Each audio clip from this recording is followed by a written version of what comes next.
Good evening, people. Welcome to the second episode of the Legendary Sports Podcast.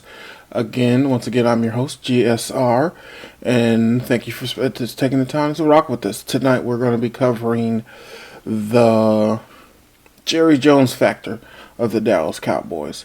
So, let's get into it.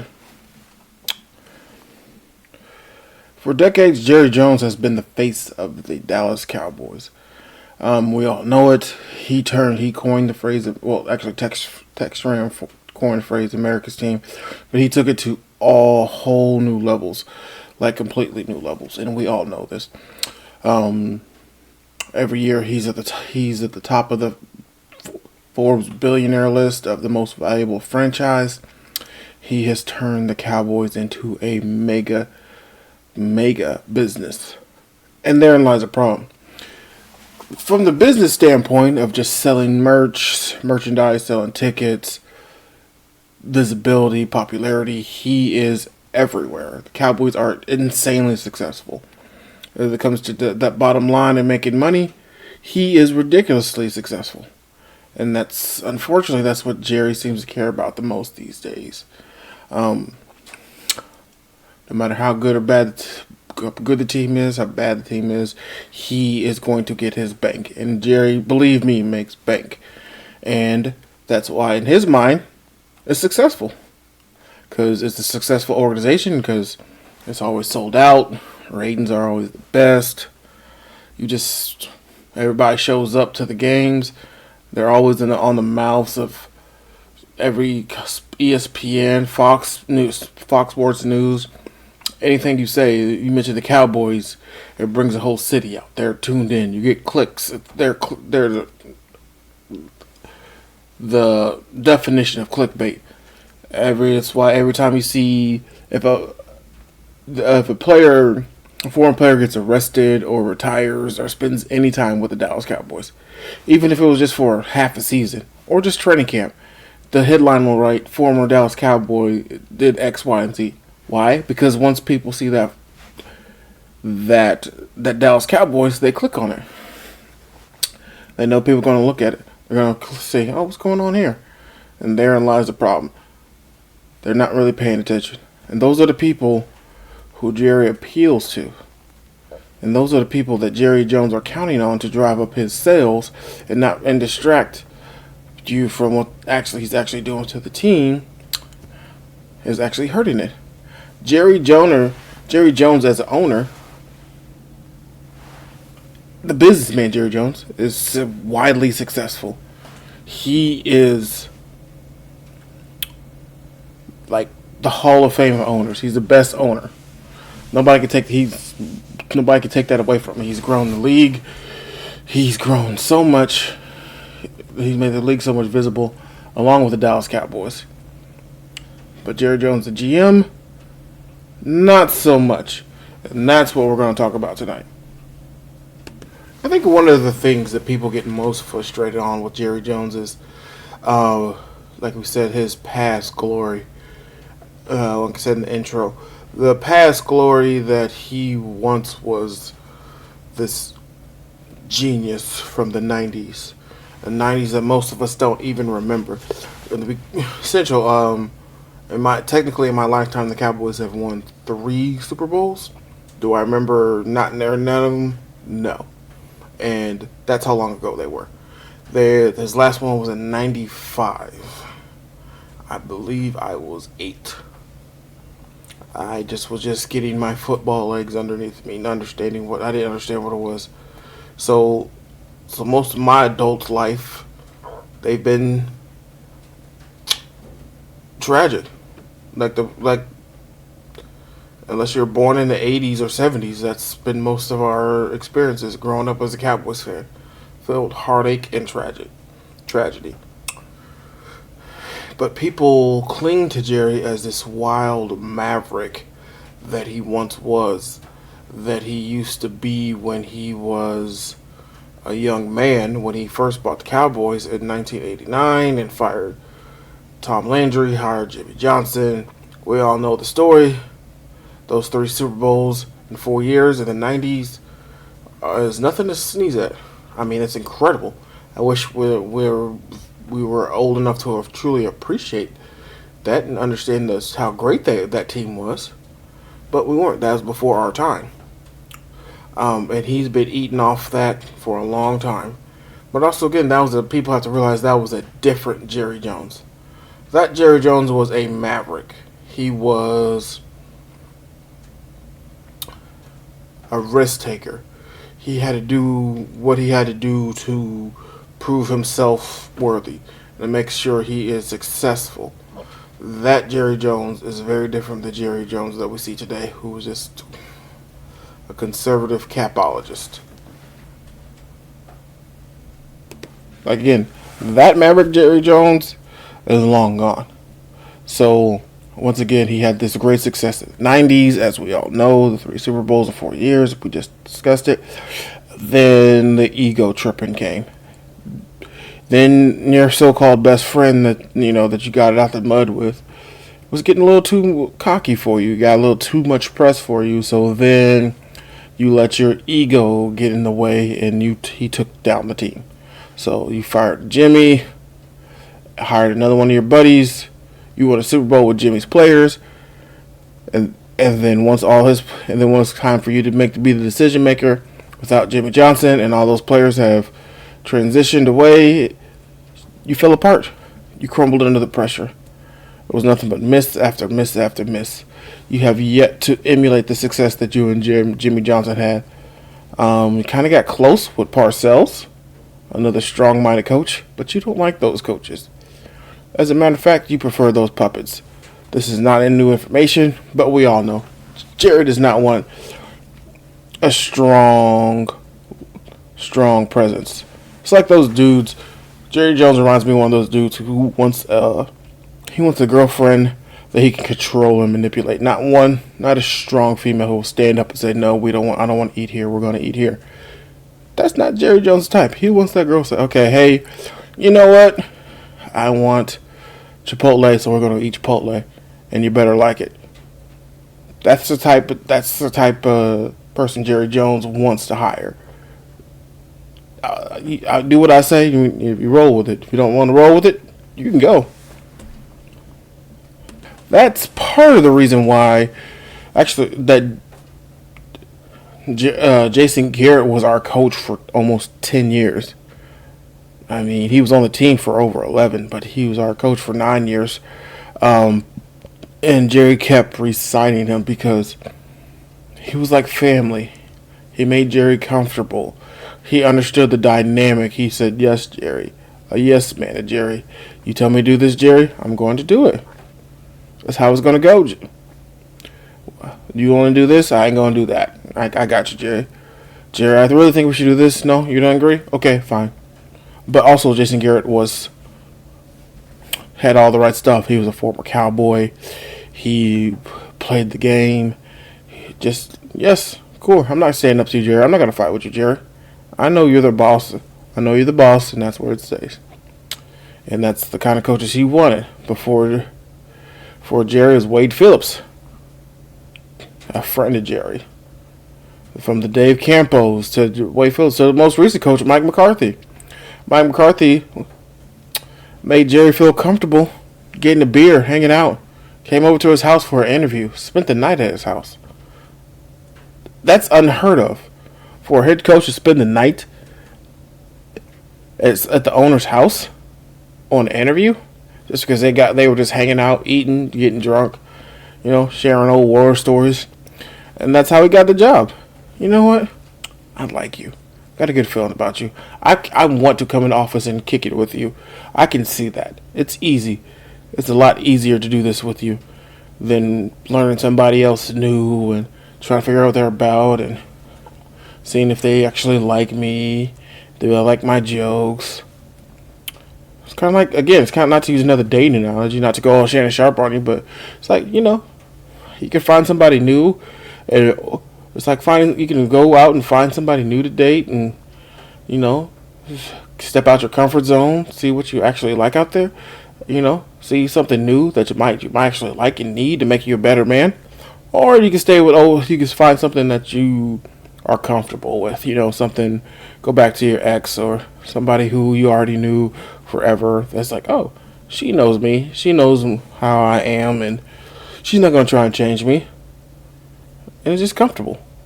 And that's what Jerry Jones does. He stays in his comfort zone. And that's part of the problem. And he's blinded by that.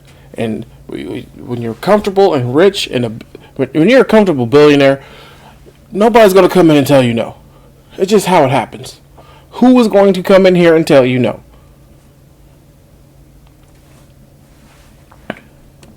And that's part of the problem right now with structure of the Dallas Cowboys. Nobody's going to tell him no. He is a fossil for all intended purposes. He has this antiquated thought process that people will want to play for the Cowboys basically for free, or save, or just not ask for, not their going rate. Like, they'll take another $5 million off because they'll play for the Cowboys. It's the Cowboys. Maybe at one time. That's not the way it is anymore. People like me love the Cowboys. I was never close, but if I was close, I'd give my right arm to play for the Cowboys, but not for free. If you're worth $15 million, you're not going to sign for $5 just because you want to play for the Cowboys.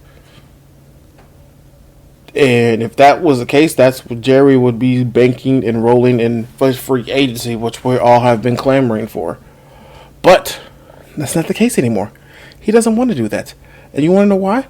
Because he feels that you should want me more than I want you. And that's his mentality. And he doesn't do the whole massage. I mean, Jerry's a salesman, but when he has upper hand, he can't come from underneath and sell you. That's the issue. So when people tell him no and buck at him and like, no, he doesn't know how to handle it. He gets grumpy. As you see more and more in his recent interviews, he gets more and more ornery, for lack of a better term, for an old man, and pushes back and says things like, I'll have your company fire you. I own the company. I'll fire you. You guys have a job because of me. With radio hosts like we saw on 103 The Fan, that he has nothing to do with. Now, I'm sure in some deep way, in back channel room, if he wanted to get somebody up out of there, he could. But he wouldn't, because now he made it public, and now to save face, the station wouldn't do it. But that's how he reacts when he gets pushback. But he has that whole antiquated mindset that I'm the boss, I'm the smartest guy in the room, I've done it before, and I'll do it again, and no, I'm not changing. The problem here is that he refuses to change. And as long as you refuse to change, the world passed you by. His process, it's been proven. His process, his way does not work. It's been 30 years since the Cowboys even got to an NFC Championship game, and he doesn't even take it seriously. He's like, well, because he's in the mindset that, oh, we're making money, we're doing good, we're all right, we're on pace. And that's I'm a billionaire. Where every game, at the Thanksgiving game they were in this year, was one of the highest rated games ever on Thanksgiving, and they were absolute garbage. No Dak. Micah just came back. They were absolute garbage, and they were playing the Giants. They were playing the Giants. Drew Lock's Giants. And in all things considered, if DeMario Obershon didn't make an amazing play, they might have lost that game. But he didn't. I'm glad they didn't. I'm glad they won. I mean, I am a Cowboys fan. I'll never be Team Tank, ever. But we'll go with that. That'll be a different episode. And that mindset, yes, I'll never be Team Tank, but that mindset that Jerry Jones is. Look how late Dak's first contract could have been for 30s. He waited, and then the price went up. The second time, this next the current $60 million quarterback that Dak's on, he could have signed for less. But Jerry, no. I'm going to push it and wait it, and I'm going to make you come crawl back to me. And how much do you really want to be here? And it didn't work out like that. Dak balled out and got his money. which he absolutely deserved. Um, you're worth what someone's willing to pay you. And Jerry, you could have had him for much less and a much reasonable contract, but your ego said nope, not budget on this. Matter of fact, we don't not even gonna talk about it until I'm ready. And all that does is push everything back. That pushed the off season back. That's the same with CD. You pushed this year with CD. You waited till the last second to do CD. You could have had Dak. He had this deal with Dak earlier on in the offseason, but you didn't want to do that. You wanted to wait, just to use the excuse not to spend money because, hey, we got to save this money for Dak, which you already had the deal, knew the parameters of the deal, I'm sure, already in place. You knew what he was asking for. He's been asking for the whole summer, actually, before that. And you waited because you wanted the price to come down, and the price kept going up. Today's price is not yesterday's price. The price goes up every day. And Jerry doesn't get that. He signs contracts late. He overpays because he has to keep people because he doesn't pay them ahead of time. And the ones he does pay ahead of time, those good, loyal, show up, hard work, loyal Cowboys guys who don't say anything, they underperform. Terrence Steele is a great story.